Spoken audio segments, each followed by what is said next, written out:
Mini episode 1186 of the FDH Lounge is brought to you by Sportsology, delivering unconventional columns and webcasts about sports, TV, music, movies, and more. Follow them on the web at sportsology.com. The FDH Lounge. You'll want to schedule your life around it.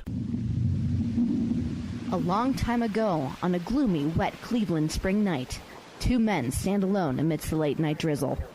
Their voices echo across the vacant station parking lot as they debate the merits of the great American radio show that have been missing for far too long. On that night, an idea was born. That idea became the FDH Lounge.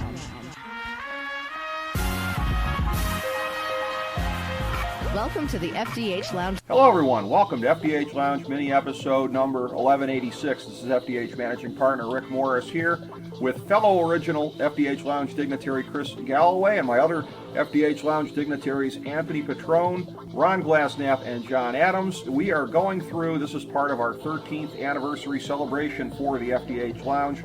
We are reviewing the 2010s and previewing the 2020s in a number of different categories here. This one we're doing here now is technology, and our voters in the FDH Lounge Academy of Arts and Sciences went through and submitted survey answers to us. We're going to be going through these as well as our own answers. I'll refer everyone back to part one of our segment, Sports. It was 1184.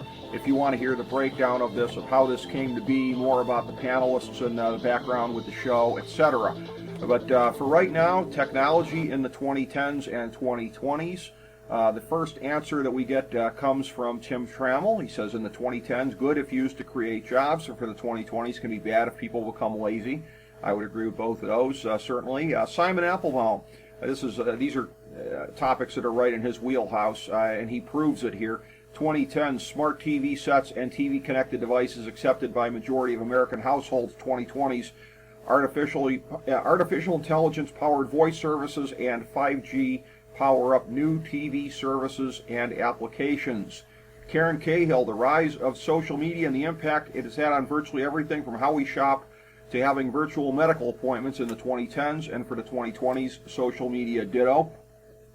Going through this, Tom Denk in the 2010s, green technology, and in the 2020s, industrial green technology.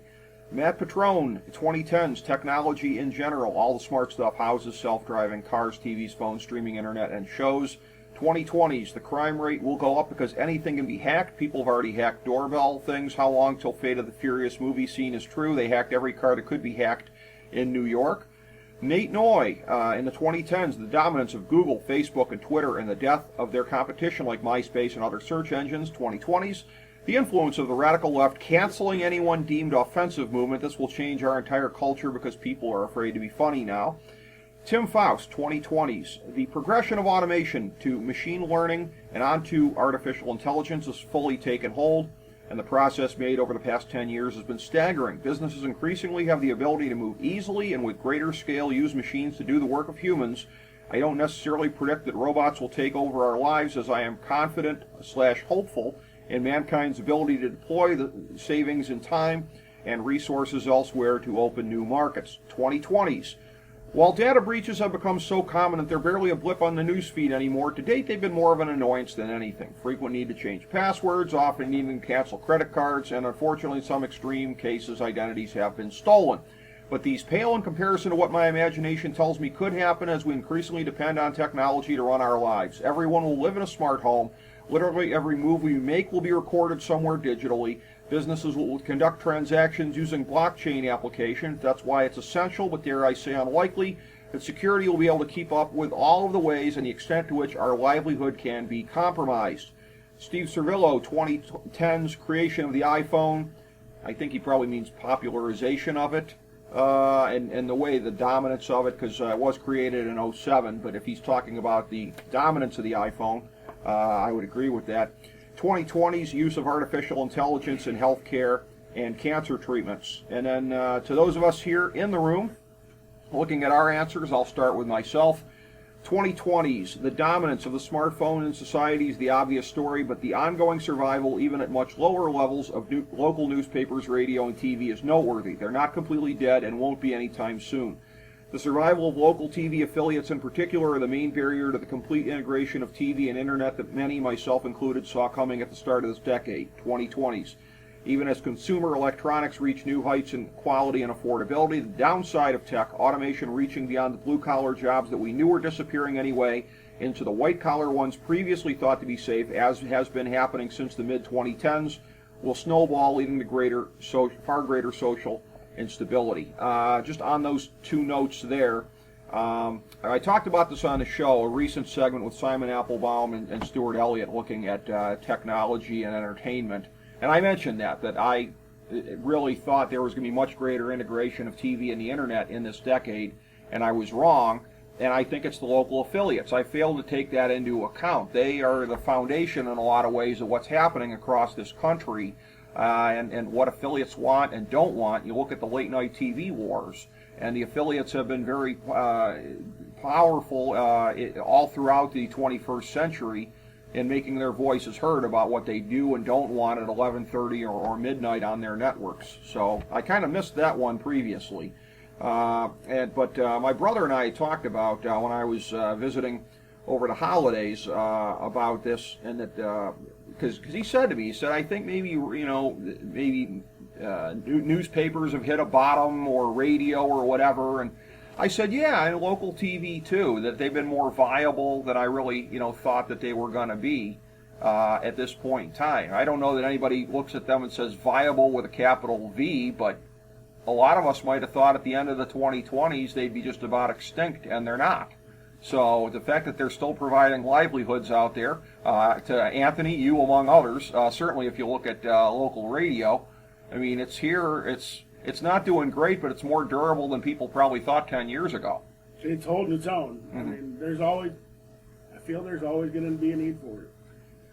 Well, I think from a human standpoint, we're very tribal, and I think you need that local community connection. And I think that's radio, that's TV. Yeah, and I think that it always will be. I hope. I mean, that's a hope for myself. I would agree with that. I wonder too the extent to which, again, like, we're living longer. Is it just that the people that are the people that want their local newspapers the most are disproportionately, extraordinarily elderly? I mean, it skews so friggin' high. I'm not gonna read my crap on a tablet. As they die off, I don't know. I wonder about the longer lifespans, and maybe that's why some of the stuff is moving slower. My 72-year-old dad don't even want the newspaper anymore. Really? Okay. He's got an iPhone. He goes through his iPhone every morning and checks the news. There'll always be a market for nostalgia, and I hate to say the newspaper is, but I was at BW last year, and there were kids, college students, they were totally into the mixtapes, the audio tapes. So I don't know. There's going to be a group that wants that tactile. I want to crack that paper open. I want to physically hold it. I want to read it. Yeah. Now, it may shrink to a point where it's not viable. I don't know. I think it's really about how these local medias adapt. Right. Whether it's radio, your local TVs, or in some ways newspaper, although I do question whether newspaper itself as a physical entity is going to survive. I don't think it will. Right. That doesn't mean that there's not a local media that pushes out stuff to your tablet or your phone. That's those where it's same going. Stories. They're not going to actually print an actual hard copy paper anymore. It's like a payphone, Right. previously referenced. Right. We don't have them anymore. When you do actually see one, you're like, what? Right. So I think that's, and as far as local TV goes, I think they see their value in, what they report in terms of local happenings, whether it's the news or local emergency events or weather events. Seems to be where they get their biggest, set of eyeballs, is in those moments. Otherwise, I think that's their niche. I don't, and unless some way they can adapt to maybe merge with those digital platforms that the newspapers become, Right. To provide that sort of regional, tribal, to your point, media. I think that's their path. Anything else, it's hard to envision. Well, and it's so funny too when you mention about on the local level what news is able to do. because my brother and I growing up, this used to be a running gag. It used to be like the ability of local TV news stations to take and trivialize anything by the local angle, like Chernobyl tonight. The local angle on this, a local man is, like you could take anything and like try and pander to people in your market. Right. Well, and they do the same thing. It's like is your underwear killing you? Tune in at 11 to find out. It's like, well, what are you talking about? 3 times That a must year. be during sweeps. Yes, Yeah. yes, Ron. I was going to say, in November, February, and May are when that is running the most rampant. Yeah, because sweeps determines all of that. That's when you see the show, these special reports about the local strip club. Right. And Tune other in things. tonight to Yes. find out which suburb has the highest cancer rates. Yes. Oh my God! You know what's funny though, because those don't run on a calendar basis, right? It'll sometimes start either just before or just the end of the month. So if it's like the last Monday in April and you're seeing one of these things, then it's like, oh, tonight's the start of sweeps. Okay. How many Ohio cities have shown up in the worst city to live in? Yeah. Yeah. Your guide to that. More at 6. Yeah. The news you can use. Oh, I mean, it's more like what we can use to scare the living hell out of you. To Oh, get yeah. you tuned in. Well, and my dad gives me crap for bitching about this, but like the overweening weather maps on the screen, that's just to scare the crap out of old people. I have to be inconvenienced watching my ball game over a weather map that's on 90% of the screen because you want to pander to old people who think we're all going to die. That to me is just... Oh, paranoia is at any age, Rick. Don't Yeah, worry about well, that. true. That's, Yes. That's not... I have demonstrated that throughout And my that's life as well. That's what the local news can also bring. If you're in Florida, you see on an hour-long news, you will see the weather 5 times. Right. Because that's what the general population of Florida, Yep. being elderly Yep. or older, is Yeah. interested in is when's it going to rain, Yep. what's going on, when in fact you have 8 straight days of somewhere between 75 and 82 degrees with a chance of rain at 4 o'clock in the afternoon for 15 minutes. And, yeah. It's, they're there for the hurricane and make sure you're here. But what your local news is really here for, you can go out and buy your toaster and your sweaters and your, whatever, your television off of Amazon. Right. Tell me the last time you bought a car. True. Yeah. And car Okay. dealerships are very important to local Car advertising. dealerships. I know you know that. And some of the other that are local advertisers. Yep. You don't go buy your car from a national person. You go Right. buy your car from the dealer that you like, or the make of the car that you want, or whether it's American or whatever else. Right. And There's even companies trying to burst into that. right, there's Carvana. Carvana with their Yes. car With the vending, vending machines, yeah. Right, but I think they're going to have a tougher time because selling a car is a personal thing, and you don't want to buy a car off Amazon and just have it show up. I mean, actually, I did. I had zero allegiance to a car dealer.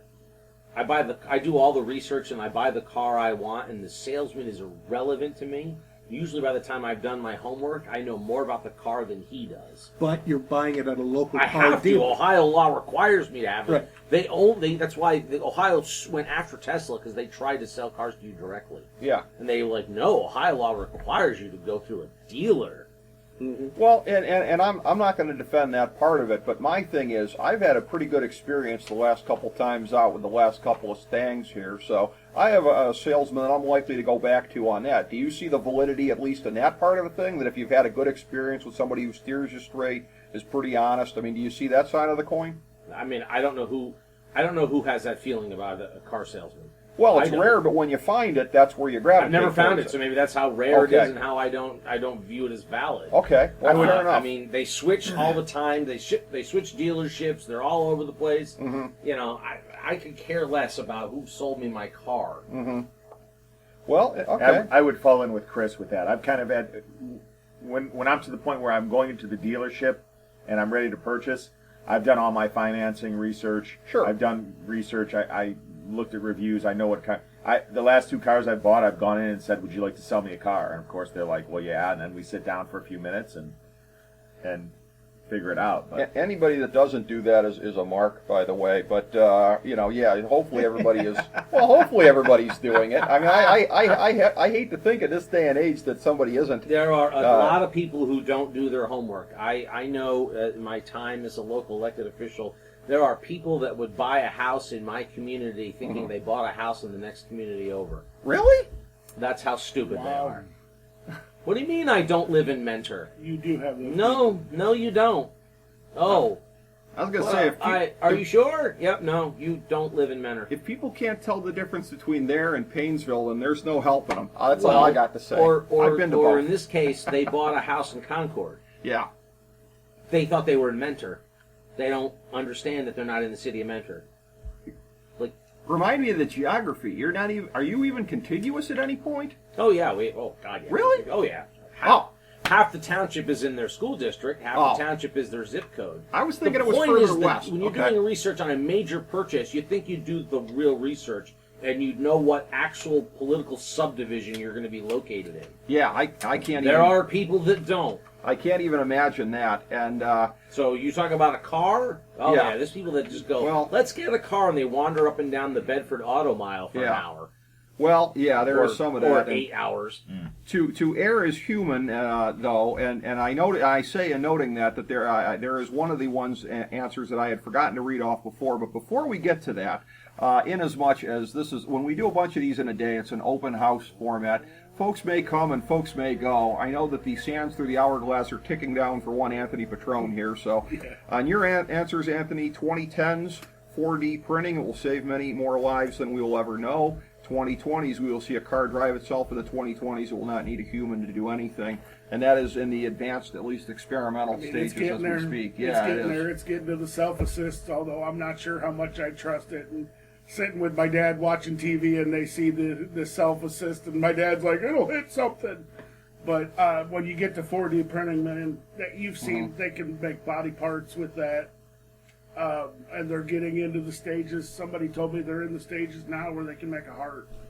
I can believe it. Yeah, and I gotta say, and we got another thing coming up here in the lounge, and you guys will be getting ballots for this.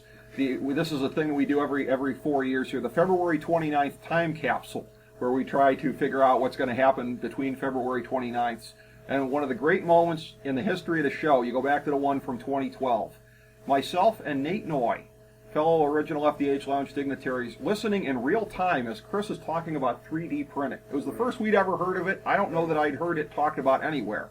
And our resident futurist was breaking it down for us, and here's what's involved. So 3D printing has been a big story of the last decade that people don't even really mention here, but has probably been far too overlooked. Because I remember like how blown Nate's and my minds were on hearing this. Right. And we are both, if I may say, well-read individuals. So for us not to have heard of it, I love the expression on Chris's face. So for us not to have heard of it is no mean feat. But yeah, those are excellent points on your part, Anthony. And any other thoughts on your part for technology here before you have to bust out? No, not really. Okay. Well, appreciate your participation throughout here, my man. Well, and Excellent. of course, we already have self-driving cars.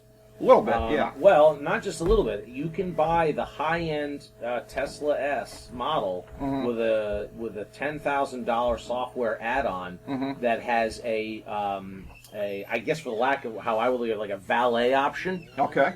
So if you're at if you're at the mall or you're at like let's say you're like in Easton, we've all been down in Columbus. Yeah. So you've put your car in the parking garage and you're on the other side of Easton because you've wandered your way all through this whole thing. You can go into your phone, your Tesla phone app, click it, tell it, and it'll leave the parking spot, drive all the way through the development, and come get you. Wow. It'll come pick you up. You don't need to go to your car. So you're standing there on a street corner. It'll know where you are, and it'll come to you. So that's a car that's now driving itself. It's totally autonomous, and it exists now. And that's only going to accelerate. Now, I don't know if the next decade, but again, we talk about the 2030s and those predictions that we may be doing down the road.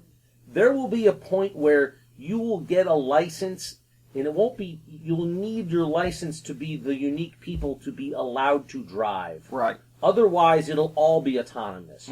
Traffic control, everything will be done with automation. And if you want to get out your '79 SS Chevelle, you're going to have to get a license to show that, hey, by the way, I can drive within this construct of the new that's where you're gonna need a license. Well, I could Just see drive. that coming too, where Yeah. the days of you get your license once at 16 and you don't have to update it, those days are going to come to an end too, because there Sure. will be something where you're going to have to update your license and continue to pass tests. The state never takes its fangs out of something that it's in. For Well- example, the turnpike was supposed to be done when it was done financing it. And like the government will always find a way to stay involved in Well, things. my guess is what happens is around major urban areas, Mm-hmm. you're going to see the autonomous be required. Mm-hmm. Now, you'll be able to drive yourself when you're out in Vinton County Mm-hmm. or southeastern Ohio, driving around, doing whatever, rural Indiana. Our old buddy Scott Pullins will you be get able to in- drive you with get heart's into content. you get into the Chicagoland zone, you'll have to switch your car from you to over to systemic control. Fine with me. I've been in Chicago. That's where this will eventually go, is that you won't be able to drive in dense urban areas. The system will take over. But it's everything that's been mentioned, about technology from the 10s is all correct in terms of everybody's made a lot of great points. I know in the 2020s, looking at this next decade, I don't really, and I know this, this is probably, again, disappointing now for the just recently appointed futurist of the program, but I don't envision some grand new technology none of us have ever heard of, or a thing of that nature. I think the 2020s are going to really be about the sharpening of the pencil and the real evolution of things that exist now, the hyper evolution of them. So whether it's nanotechnology that we'll be injecting into our bodies to go in and clean up, go in and clean out the clogged arteries that probably everyone at this table has. Whether it's going in and cleaning out a cancer, then to things like gene editing. They can already do some gene editing with technologies like CRISPR, and that's going to continue to advance to the point where they're going to get rid of, in the next decade, figure out through gene editing how to get rid of just wholesale amounts of different diseases, ailments, those types of things that people are born with, by going in and saying, okay, we're flicking this switch on, this one off, we're editing this, we're injecting that, and boom, this human is no longer going to suffer from these 14 ailments. That's coming. Those are two examples of the sharpening. Existing things now that are just going to accelerate. And you could throw AI in with that. We're not they keep talking AI. We're not to AI yet. One of the things they keep calling AI is not AI yet. Right. They're just supercomputers. Right. We're a ways off from AI, true AI. But we're getting there. And again, you're going to see the hyper evolution of that, the acceleration of those things in our daily lives through technology.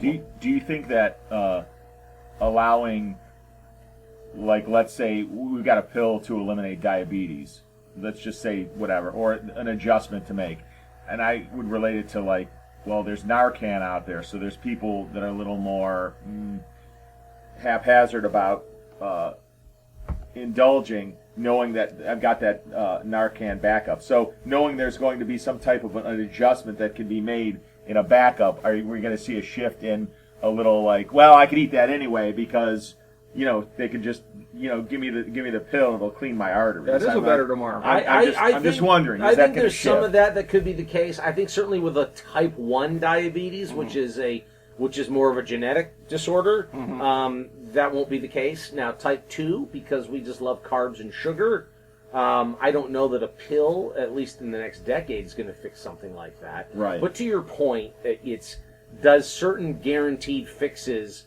whether it's through nano robots or whatever you want to use, does it? I think human nature is people are going to be like, well, if these nanobots are going to go in and clean out my cancer, I'll just have a cigarette because they'll go in and get my lung cancer taken care of. There's a real possibility of that.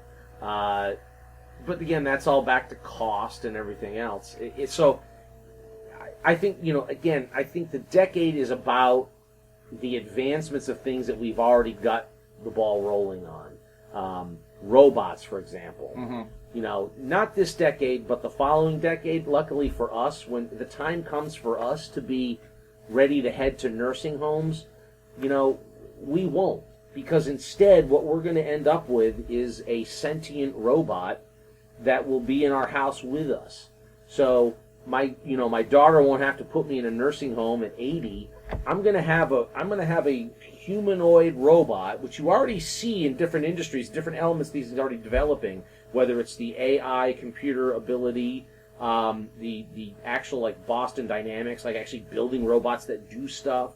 Oddly enough, you see advancements in terms of the lifelike nature of them through the sex industry, creating these dolls. Yeah. So these things are all going to come together at some point where robots are going to be this thing that, for example, for old people, they're there with you if you're having a medical emergency. They talk to you and keep you company. They do the dishes. They help make sure your meds you're having them on time. They're going to be there with you. And that's not this next decade, but that's coming fast.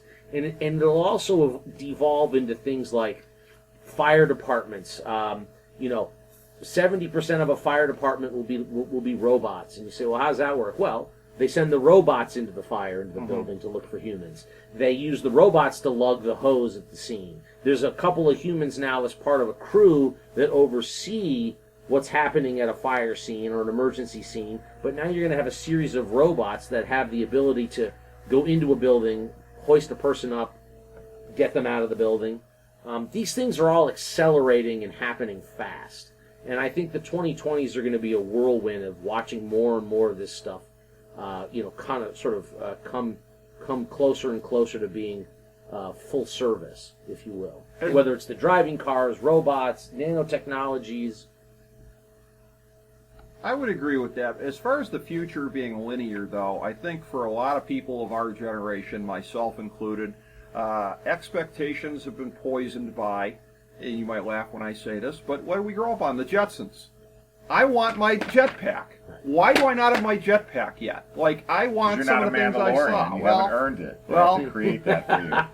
This is the way. I don't have ESPN Plus, bro, so that's over my, or Disney Plus, so that's over my head. I don't know anything about it. But you do have your self-operating equipment. You do have your, you can push a button and talk to anybody in the world. True. I mean, we laugh at things that happened on Star Trek and whatever else, and you're like, that stuff's never going to happen. That's what I want. I want the Dr. McCoy shot. I'm feeling kind of down. Mm-hmm. Well, let me fix this for your atmospheric conditions. You have You're cancer? fine. Oh my God! Well, here's a pill. Yeah.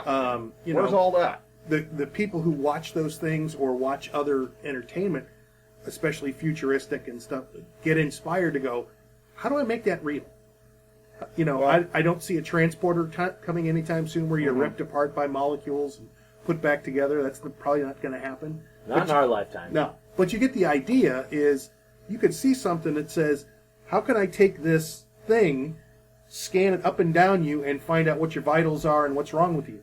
Well, what's your smartwatch? Yeah. Your smartwatch is telling you what your temperature is and your heart rate and your whatever. You're already learning these kind of things. It just takes time, and sometimes I called it in one of our things that we talked about, our microwave society that wants everything and wants it right now. Yeah. And by the way, I want it now, and there can't be any bugs. Right. You can't have any problems with it, otherwise I'm going to sue you. Right. Hey, Ron just referenced, Star Trek. We already have so many of those elements from Star Trek. Every time Picard would look up, or even, Captain Kirk and say, computer, give me an answer. That's my Alexa at home. Yep. Yeah. I mean, Alexa, turn on he TV. was just talking to the air. Computer, what's the oh, here you go. So, or, hey Google, where do I find how to mix this drink using these ingredients, or whatever it is? You can ask Google pretty much anything. By the way, not to be too self-serving, but my understanding in terms of our syndication is both with Alexa and Google Assistant that you could listen to this very mini episode. Bring up FDH Lounge mini episode 1186. You should be able to do it. So I'm going to try it when I get home. There's a test for all y'all at home. I understand that's how it works with our latest syndication programs here. The answer that I referenced before that I shamefully skipped over from my own brother, Mike Morris, he did a very good job on these. In the 2010s for technology, Amazon, they invented the public cloud. Thank you, Amazon, and Amazon's Expanding dominance. They started in books. The cloud business is bigger than many standalone businesses. Alexa is listening to us at home. Ring is watching who comes to our door. The Prime delivery service delivered over half of all Amazon orders for Christmas and caused FedEx stock to tank. Prime Video is creeping into Netflix territory and already covers some real-time sports like English Premier League soccer. Well, he would know. He loves watching that stuff.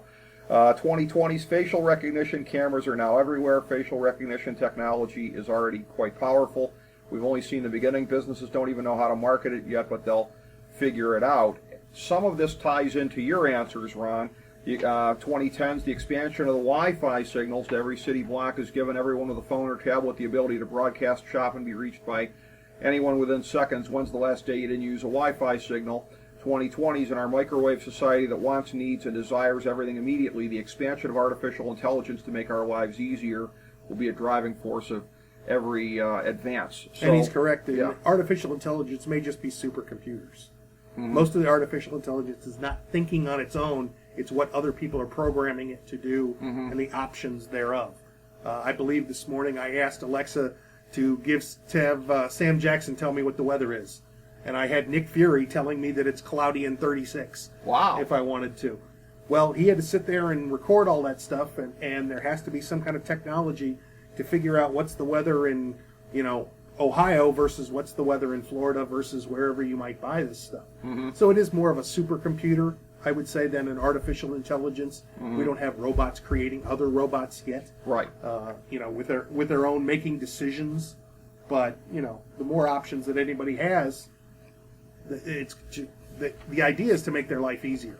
We'll see if it does or not. And I think there's a lot of interesting things because this entire day has revolved around technology, regardless of what topic we have been talking about. And your brother leads into something really important as we get into some of the world news and some of these other things that are coming down the road. We'll call it governmental and silos. Talking about facial recognition, a lot of great business potential applications there, but also a lot of horrific totalitarian applications that the Chinese are already doing. Yeah. If you want certain things in China now, you've got to give them your face. Right. You don't get certain rights, certain dollars or social currency. So it's already being exploited by totalitarians in terms of population control. These are real concerns. I mean, these are these technologies that are going to come along, and we're going to wrestle with on how you adapt them and then look at how you curb what they mean in terms of our freedoms and whatnot. I think things like that, and then you look at technologies into the next decade, and we talk about things that are coming up and what's going to affect the world. I mean, I think a lot of people are really focused on climate change and what's happening in the world. An example is, and this is where politics, now starts to permeate. And I'm doing this this is your transition here. We call this a segue. Yeah, that's right. Business. This is a big segue. This is a segue. So, there have been development of nuclear reactors. There are designs out there that the federal government hasn't approved that are much smaller, more efficient, and infinitely safer than the nuclear plants that we have now. The question is, if you want to curb things like greenhouse gases and all the rest of that, these are the technologies you're going to need to adapt. But does government do it? Having these smaller, efficient nuclear power plants, one in every city, that's takes up the size of this house, be a nuclear power plant. That is a technology that's already existed, but they've improved. That could be an altering thing in terms of our entire existence. But do we adopt it? What gets in the way of that? Does government get in the way of that? Well, it's interesting that you asked that question because the last answer we hadn't gotten to at the table here, there's an aspect in the 2020s here as far as what government will and won't allow. Johnny Adams here. 2010s, the story being the social media boom. 2020s, death of schools with smartphones and privatization, but also designing your own baby. And that is one where methinks Uncle Sam will want to weigh in on that a little Gene bit. editing. Well, that's what I wrote that down when you mentioned it, Chris. Absolutely, gene editing, and then of course there's the whole moral side of it, but be very interesting.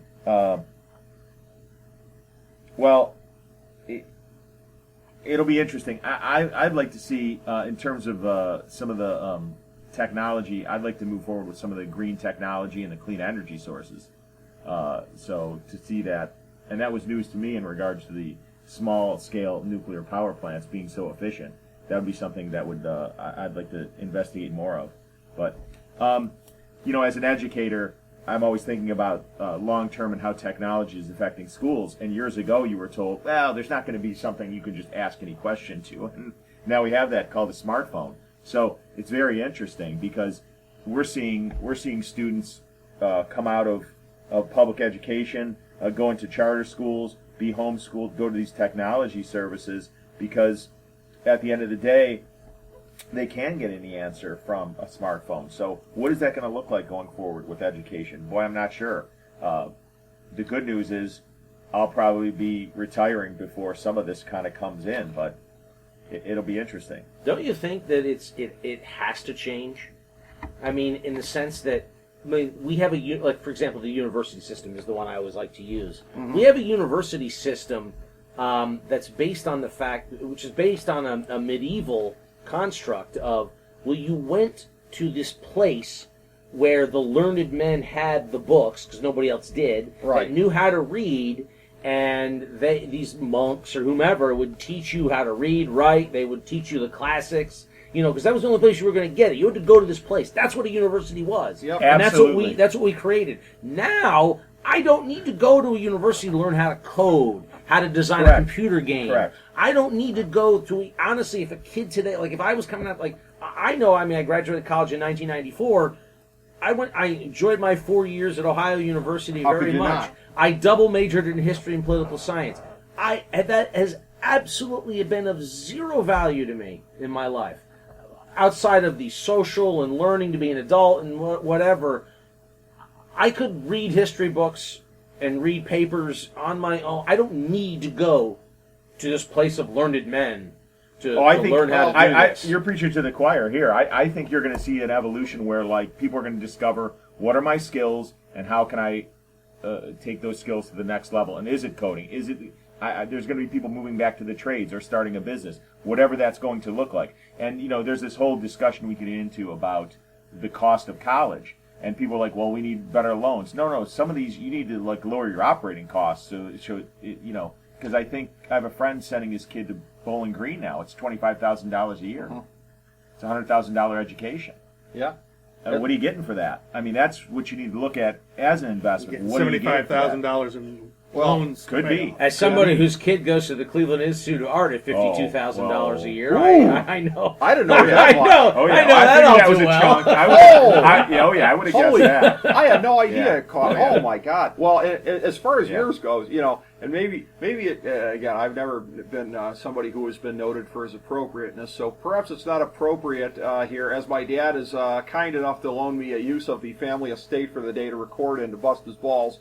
But I'm going to. On the subject of your degrees, Chris, knowing that there was history and poli-sci, when you took your most recent gig, he was sort of a little killjoy about it, like, well, how do those things prepare? And I had to explain it to him, like, Dad, he's managing an agency, it's whatever. I'm like, no, it's not. He's not literally using his poli-sci and his history on that. But it's, had it not been for the other things you did in the intervening years since, Well, I mean, I do believe, and I say that I was being, of course, a bit, facetious, but I mean, at the same time, I do believe in a liberal arts education in terms of, I think everyone should learn critical thinking skills. I mean, I think that's what I got out of my education. It already started, even in high school, going to a private, prep school. Right. That was where I think the value was for me, and I think more people need to learn those skills. Right. But in terms of jobs and people employment, those types of things, I think that we're going to start to see the higher education come apart first. We have a lot of universities in this country that probably don't need to exist in the future because of some folks going back to trade schools Yep. Some people self-learning. I think you're going to see maybe even a lot of companies saying, just come on board, we're going to put you through our own programs. How soon till a company finds a draft prospect when they're 16 and says, we will pay for you to go to school, but you have to come and work for us. So in effect, they become draft picks and take care of all those horrible costs. You know, I figured it out once. I spent 4 years in Oxford for $35,000. And my niece and nephew who are currently in college will pay 3 times, if not 4 times that. Yeah. In 30 years difference. That's ridiculous. Costs be exploding. Yeah, I mean, it's... And they it's can pretty learn bad. all of these things, whether it's lynda.com or Google or some other things. They can learn a ton of this stuff just watching stuff on the internet. Now, hopefully the people supplying it on the internet are correct. Yeah. And they're not... That's the bad part of that technology. Not always is everyone qualified to go out and do the things that they're doing. You don't know if... you've brought it up of somebody doing a makeup video on the YouTube that your kids are watching. What qualified them to do that? Did they go to school, or did they just start making stuff up? You don't know the answers And are to they that stuff. self-taught? And, Yeah. you know, we've all been, but, you know, in the same time, we've all been on YouTube. I was replacing something on my car. I'm like, you know, I'm going to go look. And I found a dozen videos. And I filtered through, and I thought, okay, this one shows me what I need. The guy sounds like he's got a number of other videos. You can do some reviews.